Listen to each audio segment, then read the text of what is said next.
ईश्वर की इच्छा से सब होती है। ईश्वर ने इच्छा किया कि गरुड़ भगवान और रुक्मणी दोनों का घमंड चूर करना। इनकी इच्छा मात्र से ही नारद के मन में, किनके मन में इच्छा किसने की? और नारद देव के मन में आ गया कि मुझे द्वारका जाना है। अब पड़े पड़े इनके मन में द्वारका जाने की इच्छा क्यों हुई महाराज? क्योंकि ईश्वर इच्छा कर रहे हैं कि दो लोगों के घमंड चूर हों। कौन इच्छा कर रहे हैं? और नारद के मन में ये इच्छा काम करने लगी। नारद जी को मालूम नहीं है कि अब मैं क्या करने वाला हूँ। भगवान की इच्छा से सब हम करते हैं। कितने तारीख को यहाँ पहुँचे थे महाराज? ईश्वर की इच्छा। कितने तारीख को यहाँ से निकलोगे? ईश्वर की इच्छा। कितने तारीख को घर पहुँचोगे? ईश्वर की इच्छा। कितने तारीख को ये संसार से जाओगे? ये ईश्वर की इच्छा। समझ रहे हो मेरे महाराज? तो भगवान ने इच्छा की। नारद जी को अचानक मन में विचार आ गया। नारद जी ये समझ नहीं पाए कि ये लीला कृष्ण कर रहे हैं। भगवान कृष्ण मेरे साथ लीला कर रहे हैं, उनको समझ नहीं आया। नारद सोचे अरे संसार में मैं दो पत्नी वाले को देख रहा हूं, दो को भी ढंग से संभाल नहीं पाते हैं, तो ये 16,008 पत्नियों को कैसे संभालते होंगे? बहुत अद्भुत गृहस्थ होंगे, तभी इतना निर्वाह हो सकता है। वो कैसे होता है मुझे द्वारिका जाके देखना चाहिए। किसके मन में आ गया विचार?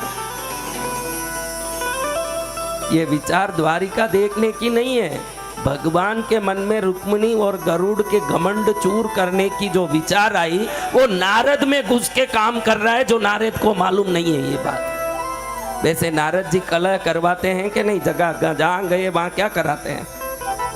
अब जैसे ही द्वारिका में प्रवेश किए, देखते हैं कि द्वारिका एकदम सिस्टमैटिक बनी हुई है। कैसी है द्वारिका? जहाँ की अट्टालिकाएं, जहाँ की बीतियाँ, जहाँ के सभी रास्ते एकदम प्लान्ड है। कैसा है? पूरा प्री प्लान्ड वर्क है। ऐसा कोई क्षेत्र आप देख नहीं सकते हो, क्योंकि कितने अवतार हुए हैं विष्णु के, उसमें जितने लोकप्रिय भगवान कृष्ण हुए वैसे कोई नहीं हुए। उसके आगे राम है। बाकी अवतारों के तो कई लोगों को नाम भी पता नहीं। वामन अवतार जो अच्छे जानते हैं वही जानते हैं।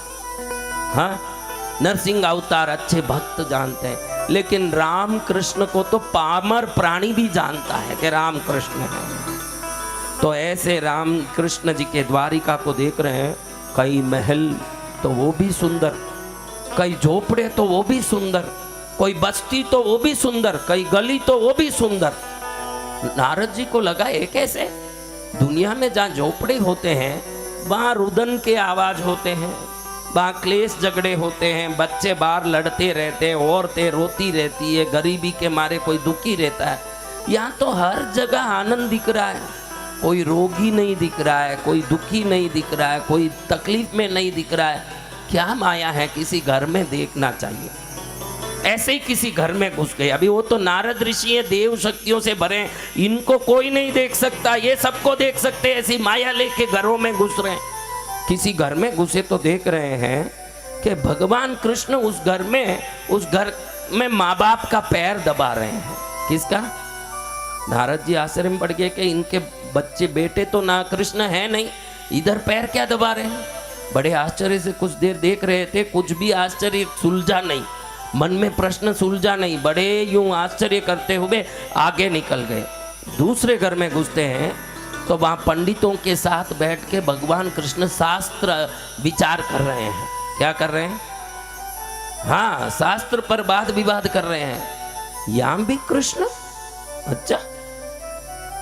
एक बड़े महल में घुसे। उस महल में देखें तो रानियां कृष्ण को बैठा के हलवा खिला रही है सोने की थाली में, उधर भी कृष्ण। अब दूसरे घर में घुस रहे हैं, उधर बैठ के कृष्ण सुबह से शाम तक किए हुए व्यापार का हिसाब लिख रहे हैं उस घर में। सैकड़ों घरों में घुसे, हर घर में ये कृष्ण उस घर का काम कर रहे हैं। अब देख के बड़े आश्चर्य में हो गए कि ये द्वारिका के राजमहल में ही कृष्ण नहीं है, द्वारिका के घर घर में कृष्ण है। अरे बड़ा आश्चर्य हो गया, ये कैसे? अब सोचे अब कहाँ जाऊं, जहाँ जाऊं वहीं कृष्ण दिखे। अचानक इनके मन में प्रभु की इच्छा काम करने लगी। प्रभु की इच्छा क्या? तो इनके बुद्धि में आई कि रुक्मणी के जगह जाऊं मैं, और जाते जाते प्रभु की इच्छा काम कर गई अच्छे से। आज रुक्मणी इतनी बड़ी पतिव्रता है, वरना भगवान वसुदेव स्वयं उसको प्रथम पट्टमहिषी कैसे बनाते? तो उसके दिल में कितनी शांति होगी, कितना सत्य का स्थान होगा, कितना विवेक, धैर्य, धृति, मति होगी, इसका परीक्षा लेना चाहिए। अगर मैं किसी भी प्रकार से रुक्मणी के अंदर कोई ईर्ष्या जगा दूं, कलह कर दूं, तभी मैं नारद हूं, ये सोच आ गया नारद जी को। क्या सोच आ गया? इसके अंदर जाके झगड़ा उत्पन्न करना है। ये काम, आपके जीवन में कोई दुश्मन आता हो, दुश्मन को दोष मत देना। आपके जीवन में कोई नुकसान आता हो, नुकसान को दोष मत देना। प्रभु की लीला है, हर चीज में बोलते जाओ, प्रभु ही आपके वश में हो जाएंगे उस दिन जब आप हर चीज को प्रभु लीला बोलोगे। रुक्मणी के घर में घुस गए कृष्ण। नारद जी देख रहे हैं कि महलों का बाप है ये, तो सोने का महल, बाहर अंदर दासियां भी ऐसी दिख रही है जो नारद जी ने दूसरे गांवों में सेठानियां जो देखे, सेठ जो देखे, वो सेठ सेठानी जैसे तो रुक्मणी के महल के नौकरानियां दिख रही है। इतना ठाट बाट। रुक्मणी अंदर बैठ के अपने सैया पर बैठ के कुछ ऐसे ही अपनी मस्ती में बैठी थी। इतने में देख लिया देव ऋषि आ रहे हैं। रुक्मणी समझ गई कि ये तो नारद जी हैं। उनके वेश भूषा, उनके जीवनचर्या का वर्णन इतना है, आप लोग भी तुरंत आपके मंडल में समझ लेते हो ये नारद है। समझ लेते हो कि नहीं? आप कहते हो कि ये नारद है, भाई ये नारद है। नारद जी को पहचानने में देरी क्या है? रुक्मणी ने तुरंत खड़े होकर के स्वागत किया। प्रणाम देव ऋषि, पधारिए, द्वारिका में आने का अवसर कैसे हुआ? अरे कृष्ण की द्वारिका में कौन आना नहीं चाहता है? हर आदमी आना चाहता है, लेकिन मैं तीनों लोकों में घूमता रहता हूं ना, तो ये घूमने का चक्कर इतना भारी है मेरा कि मेरे से कहीं जल्दी जाना नहीं होता। आज तो मैं मन में सोच के ही आया हूं कि कैसे भी आज मैं द्वारिका जाऊंगा और रुक्मणी से मिल के आऊंगा, इसलिए तुम्हारे पास आया हूं। विराजिए महर्षि, विराजिए। देव ऋषि का आना समस्त देवताओं का आना जैसा है। आपको मेरा प्रणाम। रुक्मणी ने उनको उचित आसन में बैठाया, उनका चरण धो के उस जल को अपने सिर पर डाला। ध्यान रखना, भगवान कृष्ण की पत्नी है, उससे बड़ा पद कुछ नहीं होता, लेकिन गुरुओं को जो आदर देना, उस समय स्वयं जो छोटा हो जाता है, उस आदर से वो बड़ा आदमी हो जाता। हाँ, रुक्मणी ने वो चरणोदक लेके अपने सिर पर डाला, प्रणाम किया और पूरे व्यवस्था से उनको अर्घ्य में केला, आम, कटहल खिला के, जल पिला के बैठाया। कहे महर्षि कहीं थके तो नहीं हो? थकावट है तो मैं किसी को बुलाऊं, थोड़ा आपका मर्दन वगैरह कर दें, तेल से थोड़ा आपके लिए थोड़ी आराम व्यवस्था कर दें। अरे मैं घूमने वाले को कहाँ से कोई थकान होता है? मैं तो ये द्वारिका की सुंदरता और यहाँ की जो अद्भुतता है ये देख के दंग रह गया। और साक्षात इंद्र की इंद्राणी की तरह, नारायण की लक्ष्मी की तरह, शिव की पार्वती की तरह शोभित होने वाली रुक्मणी के महल में आज आना हो गया। मेरे भाग्य को धन्य है, बड़ा धन्य हो रहा हूं मैं रुक्मणी, बड़ा धन्य हो रहा हूं। सब लीला है प्रभु, हमारे प्रभु की लीला। रुक्मणी कहती है कि सब प्रभु की लीला है। द्वारिका की सुंदरता क्या, यहाँ की प्रजा की संस्कार क्या, ये सब हमारे प्रभु की इच्छा है। उनकी इच्छा मात्र से द्वारिका सुंदर है, उनकी इच्छा मात्र से यहाँ की प्रजा संस्कारी है, सब आनंद में है। थोड़ा मॉनिटर बढ़ाओ, तो थोड़ा बढ़ाओ। सब आनंद कर रहे हैं, कोई कमी नहीं है। सच में रुक्मणी देख के आश्चर्य में पड़ गया कि इतनी सुंदर द्वारिका में तुम्हारा महल देखा, बड़ा अद्भुत ऐसा महल, ऐसे सेवक, तुम्हारे सेवकों को देख के मैं तो दूसरे देश के सेठानियों से भी ज्यादा जोरदार घूम रही है तुम्हारी काम वालियां। फिर भी नारद जी ने क्या बोल दिया? फिर भी। अब औरत जात है, फिर भी सुनी, धक्का लग गया। फिर भी क्या नारद ऋषि, फिर भी क्यों बोल दिया? अरे आते रास्ते में सत्यभामा का महल देखा, वहां लोगों का भीड़ मंडरा रहा है। वैसा भीड़ तुम्हारे महल पर नहीं मंडराया। तुम तो सबसे नंबर 1 में हो, प्रथम श्रृंखला में आ रही हो, फिर भी भीड़ पूरा वहां खड़ा है। ये सोच के मेरे मन में थोड़ा दुख आ गया। क्या बात कर रहे हैं नारद ऋषि, वहां क्यों भीड़ आया है? अरे मैंने सुना है कि मामा ने जिद्दी करके भगवान कृष्ण से देवलोक के कल्प वृक्ष मंगा के अपने महल में रोपा है। जिनके घर में कल्प वृक्ष होगा, भीड़ तो उधर ही तो जाएगा। तेरे घर में कहां से भीड़ आएगा? भले तू कितनी सेवा कर, पतिव्रता रहे, बहुत बड़ा तेरा महल, लेकिन इतना कह सकता हूं, द्वारिका में झोपड़े से महल तक सब समान है, लेकिन सत्यभामा का महल की बात ही अलग है। वो तो अलग ही बात है। अरे महाराज, आपको बोल दें कोई आके कि आपकी देरानी के गहने बहुत अच्छे हैं, उस दिन आपके नींद उड़ने निश्चित हैं। बताओ है कि नहीं? हाँ, वो कैसे हो गया, कैसे ये गहने भारी हो गए, मेरे पास कैसे नहीं हैं, ये चिंता रात में दीमक की तरह आपको खाएगी कि नहीं, सोचो। हाँ, बड़ी दुखी हो गई रुक्मणी। नारद जी को कहती है, ठीक नारद जी, और क्या काम? नारद जी के काम हो गया, काम हो गया है, अब मैं जाता हूँ। नारद जी के अब काम हो गया, मैं जाता हूँ। जैसी कैकेयी दशरथ को गुस्सा करने के लिए जैसे बाल बिखेर के बैठ गई थी कोप भवन में, वैसे अब रुक्मणी ने बाल बिखेर लिए और बैठ गई उधर अपने महल में। कृष्ण को समाचार मिल गया कि रुक्मणी शोक मग्न हो गई है।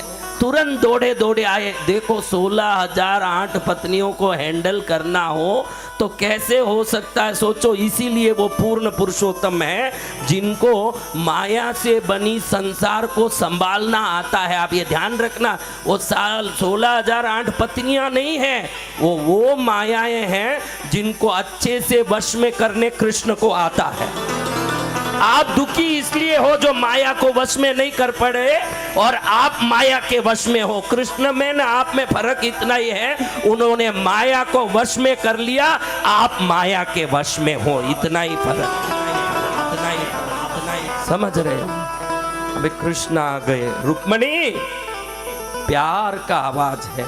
कई वर्षों से वो आवाज सुनते दौड़ी दौड़ी प्राण नाथ करके आने वाली आज उठी नहीं जगह से। हाँ, उठी नहीं। क्या हुआ रुक्मिणी, क्या हुआ?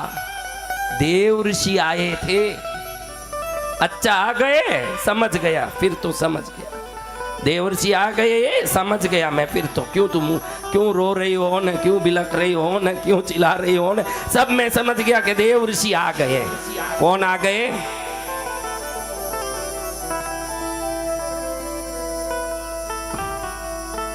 देवर्षि आ गए। அப்பா அந்த கேமராவை ஜனங்க இருக்கிற இடத்துல வச்சிடு, அங்க வை,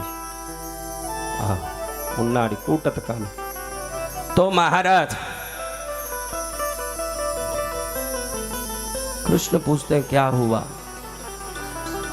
सत्यभामा की महिमा सब जगह फैली हुई है। नारद ऋषि कह रहे थे कि द्वारिका में हर आदमी उसका महल देखना चाहता है, फिर मेरा महल, मेरा घर, मेरी ख्याति, उसका क्या हुआ? भगवान सुनते रहे और वहां से मन में सोचा, इतनी सी बात, इसका इलाज हो जाएगा, तू चिंता मत कर। क्षण में कृष्ण बाहर निकल गए। 2 लोगों का घमंड चूर करना था, एक का तो गेम चालू हो गया, अब दूसरे कौन थे? एक क्षण में गरुड़ को याद किया। किन्होंने? स्वयं नारायण याद करें और गरुड़ को मालूम नहीं पड़े, ऐसे हो कि नारायण ने याद किया कृष्ण बन के कि हे गरुड़, तुरंत गरुड़ वैकुंठ से उसी समय द्वारिका में भगवान कृष्ण के सामने प्रकट हुए। प्रभु, आपने मुझे स्मृत किया? हाँ गरुड़, तुझे याद किया है मैंने। क्या काम है बताइए? समुद्र के पानी को पी के समुद्र को सुखाना है, पहाड़ के चूर चूर करके भुकनी करनी है, आकाश को पाताल में रखना है, पाताल को आकाश में रखना है, क्या करना है बताओ प्रभु? भगवान कृष्ण मन में सोचे ये घमंड उतारने ही तो तेरे को बुलाया हूँ। आ भाई तू आ, तेरा घमंड यही उतरना है। समुद्र को पीने वाले, पर्वत को चूर करने वाले, आकाश को पाताल में बिठाने वाले, तेरा घमंड ही चूर करना है। मन में सोच रहे कृष्ण, मुंह से नहीं बोल रहे हैं। भगवान कृष्ण गरुड़ को कह रहे हैं कुछ नहीं, ये सब इतनी बड़े काम नहीं करने हैं, छोटे से काम करना है। कुछ नहीं, गंधमादन पर्वत के वन में हनुमान जी तपस्या कर रहे हैं। सब काम हो गया, राम जी पट्टाभिषेक भी कर लिए, उसके बाद मेरा भी अवतार हो गया है, सब खत्म हो गया। अब हनुमान को काम ही क्या है? राम स्मरण में रहना ही उनका काम हो गया। लेकिन अब कुछ दिनों से मेरे दिल में बहुत इच्छा हो रही है कि एक बार हनुमान को मिल लूं, एक बार हनुमान को मिल लूं। इसलिए तुम जाओ और हनुमान को बोलना कि द्वारकाधीश कृष्ण बुला रहे हैं, इतना समाचार दे देना और उनको अपने कंधे पर बैठा के यहाँ ले आना, ताकि मैं उनसे मिलके मेरी इच्छा पूरी कर लूं। फिर तुम उनको ले जाके वापस छोड़ देना। जाओ गंधमादन वन में जाके हनुमान को बुला लाओ, बुला लाओ। गरुड़ का मुंह छोटा हो गया। प्रभु, आपने बहुत बड़ा काम के लिए मुझे याद किया होगा, ऐसे मैंने सोचा। क्या एक वृक्ष पर लपेटने वाले बेल को तोड़ने के लिए नख काफी नहीं है, उसके लिए कुदाली की जरूरत पड़ती है। ये इतना बड़ा गरुड़ क्या हनुमान जैसे बंदर को बुलाने जाएगा? कोई बड़ा काम देते तो अच्छा होता। किस बंदर को बुलाने मेरे को ये काम लगाया प्रभु? कृष्ण बोलते हैं भाई काम तो छोटा है, लेकिन तेरे द्वारा ही होना ये मेरी इच्छा है, इसलिए तुझे जाना है। ठीक है प्रभु, आपकी आज्ञा है तो जाता हूँ। बाकी ये बंदरों का हमारा क्या तुलना है? मैं कहाँ गरुड़ राज, पक्षी राज हूँ, और वह कहाँ एक बंदर, उसको कहाँ तो मैं लेके आऊँ न। ठीक है, आपकी इच्छा है, आप मेरे प्रभु हो, आप जो बोलो करना पड़ेगा। बाकी मैं कह दूँ, ये काम तो मेरे को बेल से नख तोड़ने जैसा काम है। एक नख से बेल तोड़ दो, कितनी देर लगता है? उसके लिए आप क्या कुदाली लेके तोड़ेंगे प्रभु? ठीक है, मैं जाता हूँ। जैसे ही गरुड़ गंधमादन पर्वत के लिए रवाना हो, उसके पहले ही प्रभु की इच्छा नारद के मन में जग गई। वापस द्वारिका से बाहर निकले हुए सीधे हनुमान जी के पास ही पहुंचे। हनुमान जी के पास पहुंच के बोलते हैं, हनुमान, गरुड़ आ रहा है, तुम्हें मिलने आ रहा है, और मुझे मालूम पड़ रहा है कि वो तुम्हें बुलाने आएगा। बड़ा घमंडी हो गया है, और भगवान ने इच्छा की है कि इसका घमंड का चूर होना। तो वो आ जाएं तो तुम बोलना कि मैं भगवान राम के सिवाय किसी के बुलावे में जाता नहीं हूँ, मैं फिर सिर्फ राम के बुलावे में ही जाता हूँ। अगर द्वारिका में राम जी बुलाएंगे तो मैं आऊँगा, कृष्ण बुलाने से नहीं आऊँगा, ऐसे बोल देना। ऐसे बोल के नारद जी वहाँ से निकल गए।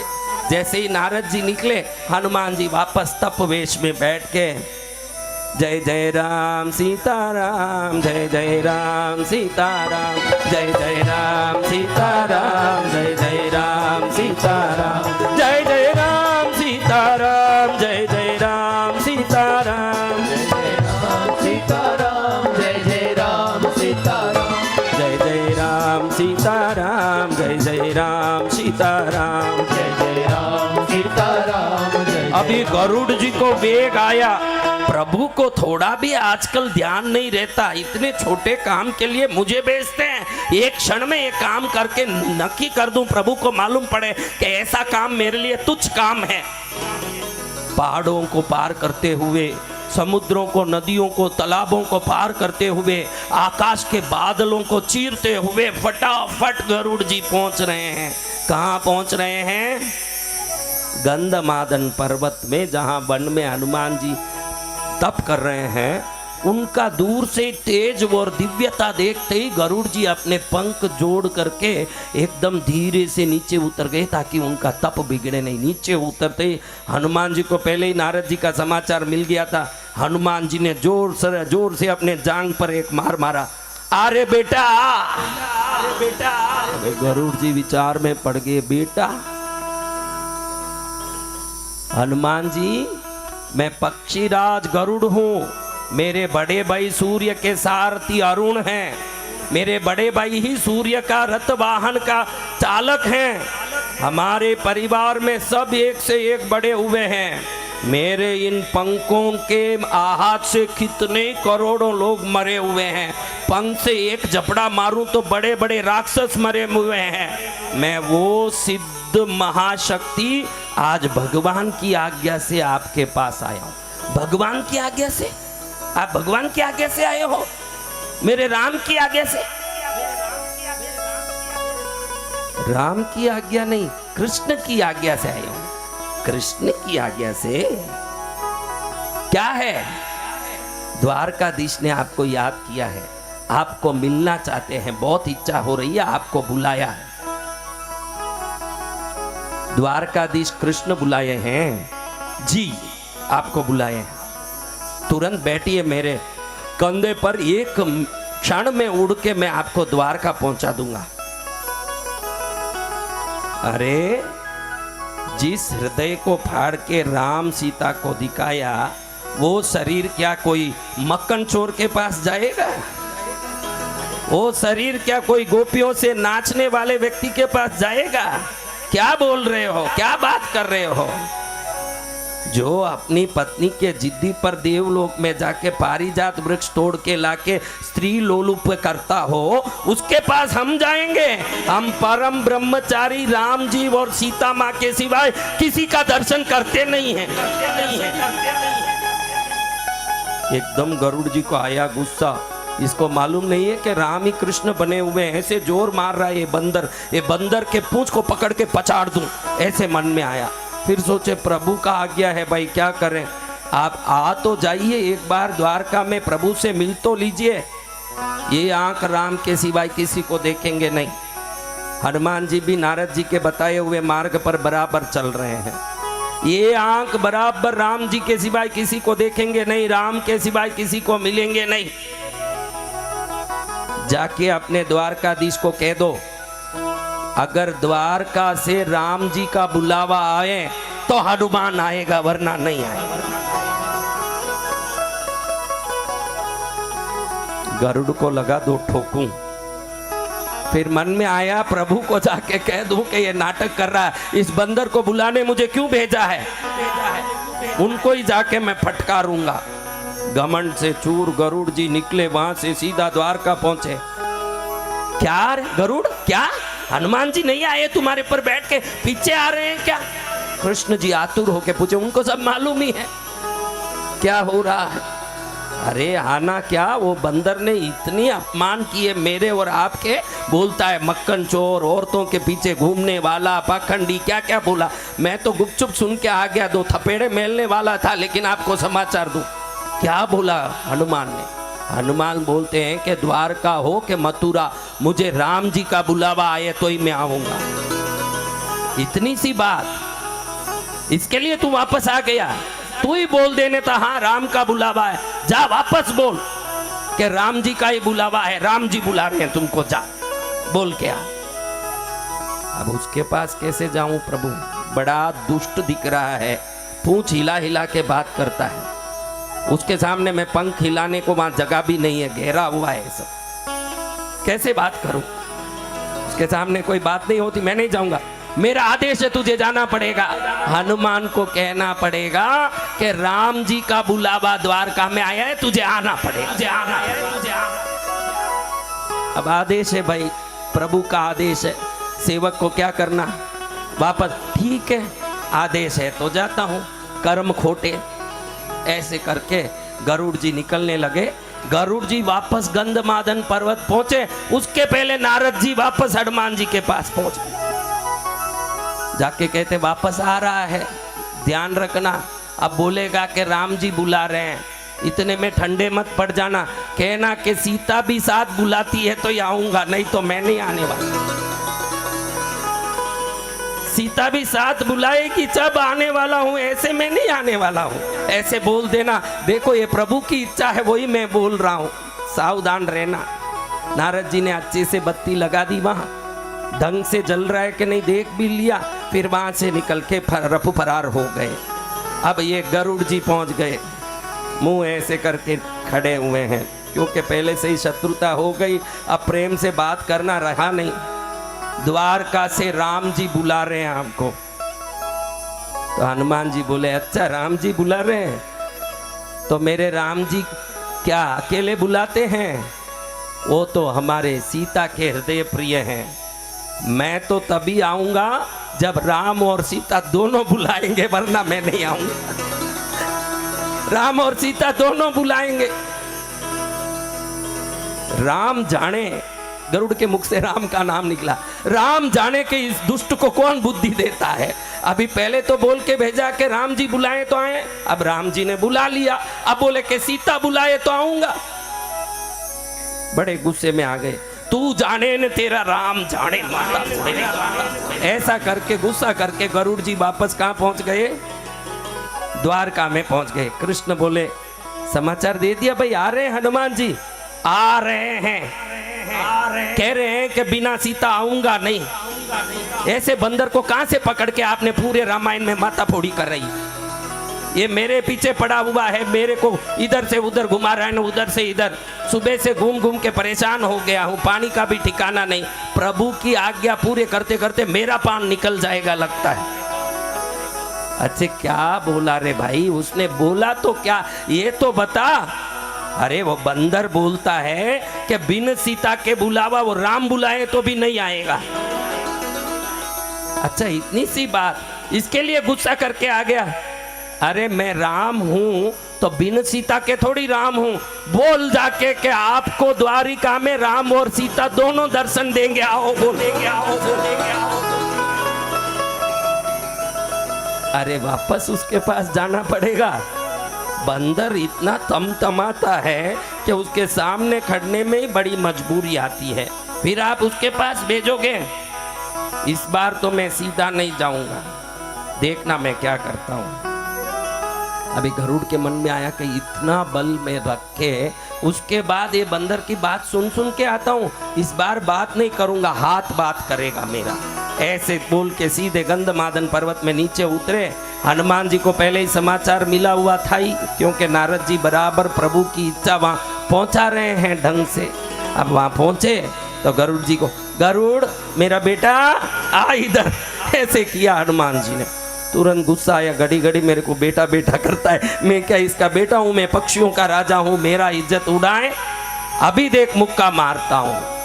कृष्ण जी ने जो संदेश दिया वो तो भूल ही गए। इनका बेटा भाई, बेटा छोटा भाई, कभी हनुमान जी कहे छोटा भाई आओ, कभी कहे बेटा आ बेटा आ। ये सुन सुन के इतने गर्म हुए गरुड़ जी कि सीधा जाते ही हनुमान जी को मुक्का मारने हाथ उठाया, एक लगाऊं ऐसे। जैसे ही मुक्का उठाया, अपने पंजों से मारने के लिए ऐसे झपटे, हनुमान जी ने पंजे को ऐसे पकड़ लिया, हाथ से पकड़ के ऐसे गरुड़ जी को घुमाया गोलमोल गोलमोल। विष्णु का चक्र भी इतने ढंग से नहीं घुमा होगा, इतने अच्छे से गरुड़ जी को घुमाया। अब घुमाते घुमाते कई पंख तो नीचे ही गिर गए और चोंच को लेके फट करके जमीन पर ले मारा। चोंच आधा टूटा और मुंह से खून निकलने लगा।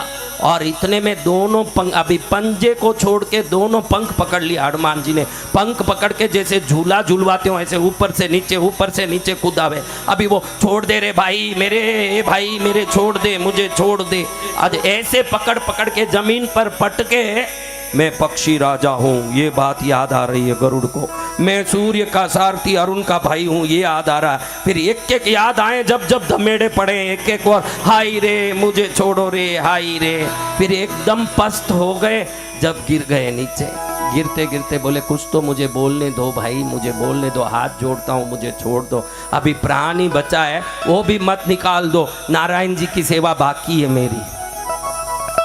ठीक है बोलो क्या बात है, क्या बात है, क्या बल दिखाने आए थे, क्या मुक्का मारने आए थे? ध्यान रखना, राम का सेवक हूँ, अन्य किसी के वश में होता नहीं हूँ।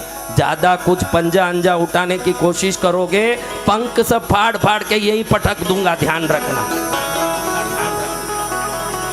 हे प्रभु इससे बचाओ मुझे, गरुड़ जी का घमंड तो क्या हो गया था? गरुड़ जी को एक ही बात था कि मेरे जैसा बलशाली कोई नहीं है। आपको ये कथा इसलिए आज सुना रहा हूँ, जब जब कोई घमंड नफ़े का, समृद्धि का, विकास का, प्रोग्रेस का घमंड आए ना, याद रखना कोई हनुमान आएगा जो आपके पंजे तोड़ के रखेगा। ये ध्यान रखना। अब एकदम नीचे गिरे गिरे गरुड़ जी कहे, भाई हाथ जोड़ता हूँ, मैं इतना ही कहने आया था, गलती से मेरा पंजा उठ गया भाई तुम्हारे सामने, हाथ जोड़ता हूँ। द्वारिका ने राम जी के साथ माँ सीता मिलके आपको बुलाई है माँ दर्शन देने के लिए। क्या? मेरी सीता माता और मेरे राम जी ने बुलाया? अरे धन्य हो जाऊंगा मैं। चलो मेरे कंधे पर बैठ जाओ। अभी कंधा कहाँ बैठ के ले जाने लायक रहा, फिर भी बैठ जाओ, थोड़ा धीरे धीरे ले जाऊंगा। नहीं भाई, मैं खुद ही पहुंच जाऊंगा। मेरे प्रभु नारायण तुम पर विराजते हैं, जहां नारायण विराजते हो उस कंधे पर मैं सेवक बैठूं, ये शोभा नहीं देता। तुम अपने जाओ, मैं आ जाऊंगा पीछे, मैं खुद ही पहुंच जाऊंगा। तुम कब आओगे भाई? मैं तो पक्षीराज हूं, मैं पक्षीराज होने से क्षण में उड़ जाऊंगा। तुम बंदर लपकते लपकते एक एक वृक्ष में कूदते किस जन्म में पहुंचोगे? क्षण में पहुंचा दूं, आओ बैठो तो सही। हनुमान जी मन में हंसे, अरे समुद्र को लांघने वाला मुझके मेरे पास बात करता है। फिर भी उन्होंने कहा, भाई बहुत मार खा लिया तू, अभी पहले ही शांति से बैठ, अभी ज़्यादा मत बोल, और मेरे गुस्से आ गए तो दो लगाऊंगा तेरे ऊपर, शांति से बैठ यहीं। अभी बड़े शांति से गरुड़ जी को रवाना किया। अब गरुड़ जी इधर से जाएं, इतने में कृष्ण जी ने देख लिया कि गरुड़ का अहंकार तो बराबर व्यवस्थित चूर हुआ है, लेकिन रुक्मणी का तो अभी चूर नहीं हुआ। तो अब रुक्मणी के महल में गए कृष्ण जी, उनकी तो लीला थी। रुक्मणी के महल में जाके कहें कि मुझे हनुमान जी को देखने की इच्छा हुई, गरुड़ को भेजा, तो गरुड़ जी से कह के भेजा राम और सीता के साथ ही मैं दर्शन करूंगा। तो मैं तो राम बनने वाला हूं, तू जल्दी सीता बन जा, हम दोनों मिलके दर्शन देंगे हनुमान को। अगर सीता नहीं दिखी तो द्वारिका के मल तोड़ने लगेगा ये हनुमान, इसलिए पहले तुम सीता बन। रुक्मणी को और घमंड आया, देखा 16,008 पत्नियों के होते हुए मुझे सीता बनने बोला है, मैं सीता हूं, बाकी सब तो बेकार की है। ए सहेलियां आओ री, क्या कर रही हो? जल्दी मुझे सीता बनाओ, सीता बनाओ, सीता बनाओ। अब 4 जन सहेलियां आई, हाथ पकड़ के ले जाके बैठाई ड्रेसिंग टेबल पर। कहाँ? आप क्या बोलते हो? हाँ, ड्रेसिंग टेबल पर ले जाके बैठाई। दो ने तो फटाफट चूड़ियां पहनवाए, दो ने इधर चूड़ियां पहनवाई, एक ने खूब गहने पहनवाए, एक मुंह पर कुछ लगाने लगी, अंगराग लगाने लगी, कोई श्रृंगार करने लगी। घड़ी घड़ी कृष्ण आके देखे, अरे तेरे में तो सीता का दूर दूर तक कहीं साया भी नहीं दिख रहा है, तू क्या सीता बन रही है?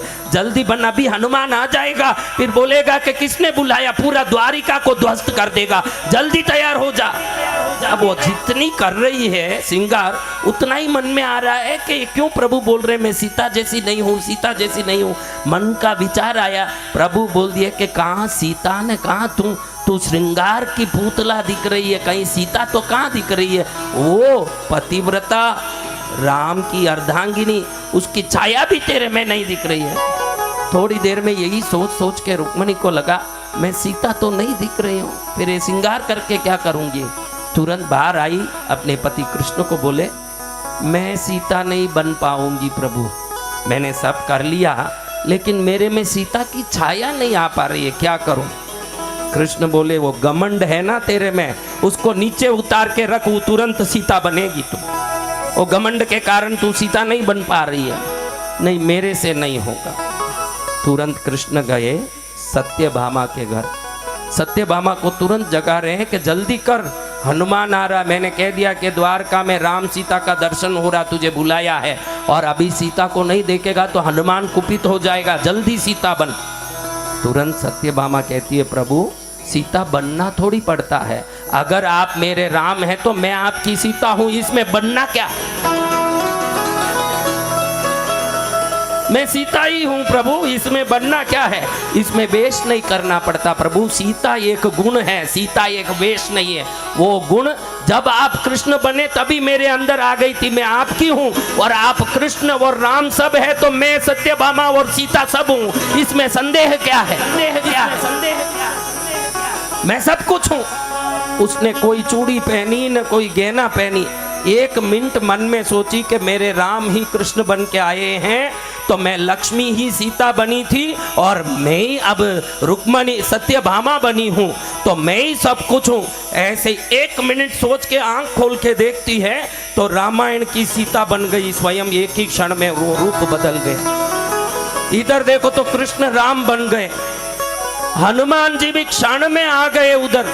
देखते हैं कि द्वारका में राम सीता दर्शन दे रहे हैं, आंखों में आंसू बह रहे हैं। प्रभु कब छोड़ के गए थे आप त्रेता युग में, अब तक आपको ढूंढ के तपस्या कर रहा हूं, आज आपको मेरी सूध बूध हुई, आज आपने बुलाया। धन्य धन्य सीता माता और राम जी के चरण में सिर रगड़ रगड़ के रोए हनुमान जी। अभी तक गरुड़ जी पहुंचे तक नहीं। गरुड़ जी क्या सोचे कि ये बंदर वृक्ष में कूदते कूदते कब तक आएगा, मैं उड़ने वाला हूँ, पहुंच जाऊं। हनुमान जी सो वहां से एक जोर से कूदे और सीधे आके द्वारका में उतरे जहां मिलना था। और ये दर्शन कर लिए, राम सीता के प्रणाम कर लिए, जीवन को सफल कर लिए। वहां से निकल के वापस गंधमादन वन में पहुंच भी गए। उसके 3 प्रहर बाद गरुड़ जी धीरे धीरे, पहले ही पंख टूटे हुए थे, शरीर में मुक्के पड़े हुए थे, धीरे धीरे हाँ हाँ करते करते पहुंचे। पहुंच के प्रभु प्रभु, क्या भाई गरुड़ आओ? नहीं, हनुमान जी को कह दिया है, बंदर बुद्धि वाला है, सुनता नहीं है, बैठा नहीं मेरे ऊपर, कहता है कि भगवान के कंधे पर मैं नहीं बैठूंगा, धीरे धीरे आएगा, बोला है आ जाएगा। मैं पहले आ गया, मैं पक्षीराज हूं ना, मैं एक क्षण में उड़ के आता हूँ, मेरे जैसे उड़ने वाला थोड़ी है, आएगा धीरे। अरे क्या आएगा, 4 पैर पहले ही आ गया ना, दर्शन करके भी निकल गया, तू अब धीरे धीरे आ रहा है, मेरे पहले आ गया। सच में प्रभु, आज हनुमान जी का शौर्य और वीर्य भी देखने को मिला और उनका वेग भी आपसे सुन के सुनने मिला। ऐसे कोई हनुमान के मुकाबले कोई भक्त नहीं हो सकते। आज मैं गरुड़ ये मानता हूं,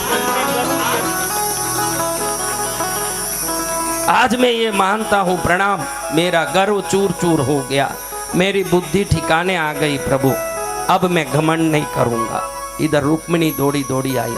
प्रभु मैंने देखा सत्यभामा ने एक चूड़ी भी नहीं पहना न एक गहना भी नहीं पहना, मन में विश्वास था कि मैं सीता हूँ, क्षण में उसका वेश सीता का हो गया। मैं दुनिया भर का श्रृंगार करते ही बैठी रही और आपकी पट्टा महिषी हूँ ये घमंड करती रही। क्षमा चाहती हूँ प्रभु, आज मेरा भी घमंड चूर चूर हो गया, आपको प्रणाम करती हूँ।